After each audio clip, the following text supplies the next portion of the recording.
এটা কি সম্ভব? আমরা কি ভগবানকে খাওয়াতে পারি, ঈশ্বরকে খাওয়াতে পারি? আমাদেরকে খাওয়ায়, হ্যাঁ, আমাদেরকে আমি তো খাওয়ায়। জানি যে আমি যখন ঈশ্বরের সামনে অন্ন ধরে দিচ্ছি, যাই হোক যা কিছু, সেটা তো আমি তার কাছে ধন্যবাদ জ্ঞাপন করছি যে আমাকে এই সুযোগটা করে দেওয়া হয়েছে, যে আমি এটা পাচ্ছি করতে। আমি ঈশ্বরকে খাওয়ানোর কে? কেউ না, কেউ নয়, বরঞ্চ উনি দিচ্ছেন বলে আমি খেতে উনি পারি। দিচ্ছে তাই সেই আমি পাচ্ছি। ধন্যবাদ জ্ঞাপন করাটাই হচ্ছে ওই প্রসাদ।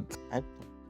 যে তো তাই আজকে না? আমরা বিভিন্ন জায়গায় যাই, হুম বিভিন্ন জায়গায় গিয়ে আমরা ভান্ডারা করি, হুম বিভিন্ন লোককে খাওয়াই। দেখা গেল আমি একজন শিল্পপতি, হুম আমার বহু টাকা পয়সা আছে, মানুষকে ঠকিয়ে ফকিয়ে লুটে ফুটে নিয়ে আমি টাকা পয়সা অর্জন করেছি, কিন্তু আমি একটা ভান্ডারা করলাম, হুম বহু লোককে খাওয়াচ্ছি, ক্যামেরা, বিজ্ঞাপন, এই আসছে। হুম। তাতে কি দাদা, আমার কি পাপ খণ্ডন হচ্ছে, না আমার পাপ বাড়ছে, না আমার নাম বাড়ছে?